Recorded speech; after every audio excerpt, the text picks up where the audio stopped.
Yeah, remember when I said the next video would be longer? Yeah, I lied.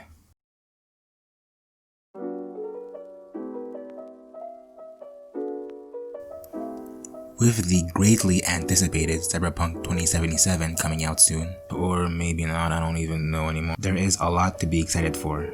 The open world, the gameplay, Keanu Reeves, but the one aspect of the game that interests me the most is the story. The Cyberpunk timeline is very complicated, and there are videos that document its history way better than I can. Notably, there is Cyberpunk Jao's video, which gives a more detailed look at the history of the world, and the Neo Arcade's video that takes a more intimate look in the timeline of the games and the characters. But, for clarification, I will be giving a quick overview of the lore. The story of Cyberpunk takes place in a dystopian United States of America, where an economic collapse in the year 1996 has caused two events. The first is the collapse, an event that is said in the lore of Cyberpunk to have caused the disappearance of the world's stocks and world banks, which in turn caused the downfall of the US. And with the economy in ruin, it caused several American livelihoods to go down along with it. Pensions and investments evaporated in an instant. Families had to pull together to survive. Some did. However, a common outcome was homelessness or even death. The second event caused by the economic collapse were the rise of two groups. First were the gangs, who now thrive in this climate. And the second were the corporations, since now the US overdepended on them to stay afloat. With this much power, these corporations were now above the law. One of these corporations is centralized in Night City, the setting of the upcoming game.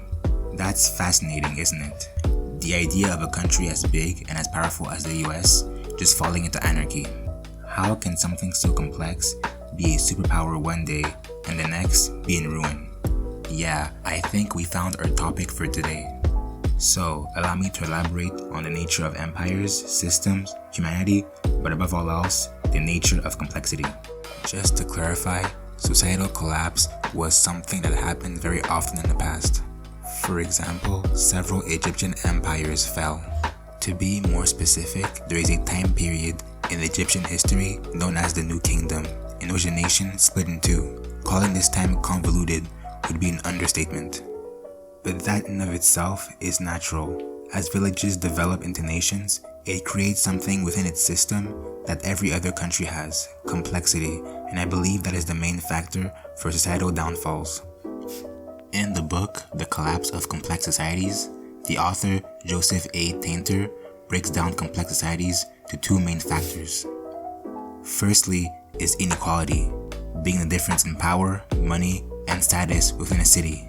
Secondly is heterogeneity, which is the diversity found within a society and how these individual pieces work together. At first, a society has high inequality and low heterogeneity. One person has all the power, or one group is at the top of the economic and social ladder, and one group is at the bottom. But as time goes on, the balance shifts, and a society like our own gains high heterogeneity and low inequality.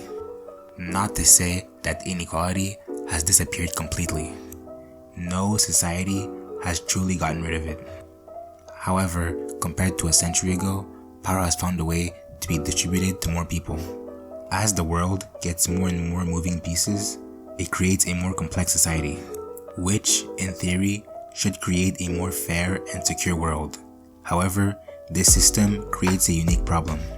In the several times Egypt has collapsed, the problems that caused it were numerous. They were economic, civil, and social problems that caused the fall. But what would cause these events to keep happening over and over again? Well, to answer that question, we need to recontextualize our perception of what causes catastrophes in the first place. Harping back to the book, The Collapse of Complex Societies, in the catastrophe section, Joseph A. Tainter talks about how there are no clear-cut dividing points between catastrophes. The natural and man-made catastrophes blend together since they start to influence each other. Every small piece starts to become dependent and interlinked with each other. When Egypt faces an economic problem, it bleeds into every other facet of that world. If there is no money, then how well or how badly the government handles the situation can become a political problem. If it is not handled well, then the population can riot, which can cause a social problem, and so on and so forth. In short, societies do not collapse because of one problem it faces. Complex civilizations breed complex catastrophes. In Cyberpunk, the collapse was not just caused by the economy.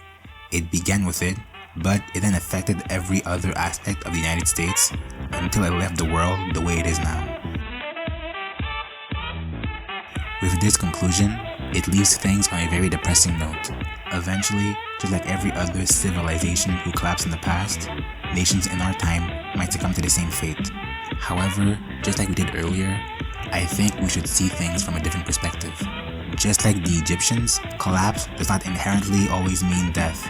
It can also mean rebirth, the chance to learn from your mistakes and create a better society. Thanks for watching the video the whole way through. Okay, this time for sure, the next video is gonna be longer. Now, if you don't mind me, I'm going to go play Cyberpunk 2077, and I'm going to be playing it the entire winter break. See ya.